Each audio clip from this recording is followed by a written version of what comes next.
As some of you may or some of you might not know, Twilight Oath is one of my, if not my most used gun of all time. And what made this sniper unique when it was released, and is whether it was intentional or not, it came out with the lowest zoom value on any sniper, which was 35. And ever since then, only one other 35 zoom sniper was made, which was Revoker, which was also incredibly powerful in the kinetic slot. Since then, they've never made another sniper like that. And that is until today, where Father's Sins was released. And they decided to make another 35 zoom sniper.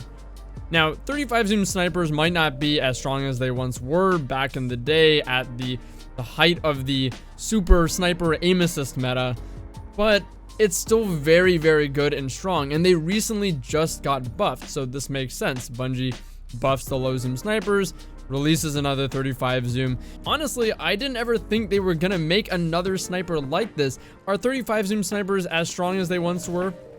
Probably not. They don't get nearly as much aim assist like I mentioned, but they are still really good. And with the buff now, they definitely feel a lot better than before, whereas before, they required you to be incredibly exact. And the low range on a lot of these snipers with 35 zoom also made it so that you really lacked aim assist, whether it's reticle friction on controller or even bullet magnetism on M&K. It was noticeable that they were incredibly unforgiving.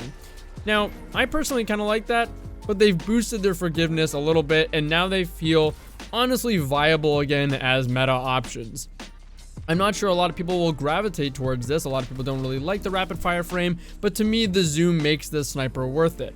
So I actually just unlocked the ability to craft the Father's Sins, the sniper. So we're going to take a look at the perks together that we can actually craft, because this is one of the great weapons that you are able to craft. So in the first column, I think I would go for max handling on this. Obviously, I don't have access to this right now. I have to level my weapon up. So I would probably go though for fluted barrel. I think you can, there's actually two different ways you can craft this. You can go for max range snapshot with probably under pressure. I'll have to take a look at the other perks.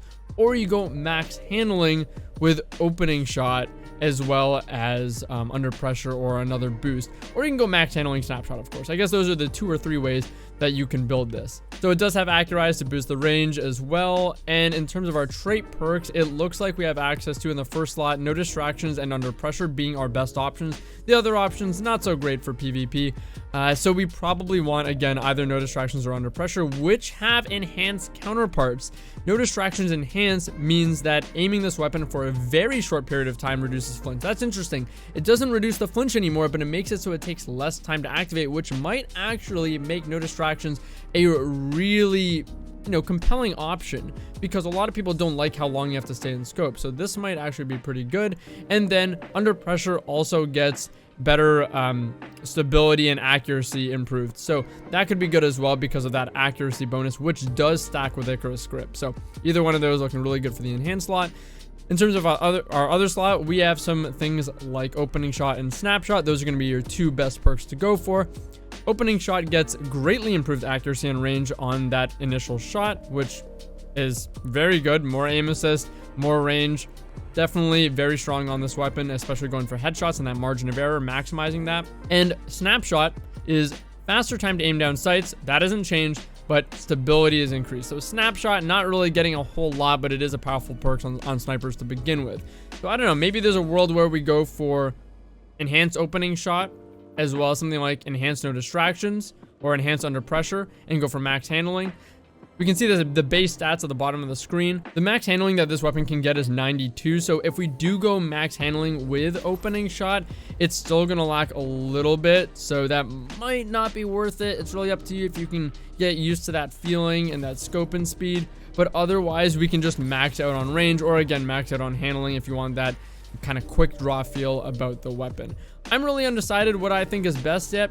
I have to try it without range first to see how much I'm missing it or finding that I need it for a greater margin of error, or I can try playing around with max handling. Luckily with crafting here, we can try different combinations and switch it when we like to see what is best. So those are the best 3 ideas though with this weapon.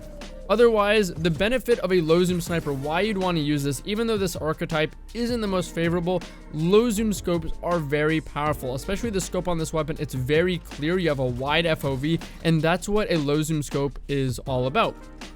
It's the fact that you get a wide FOV, lots of awareness to what's going around you, and you can take or move your crosshair from one point to another quicker because you aren't as zoomed in.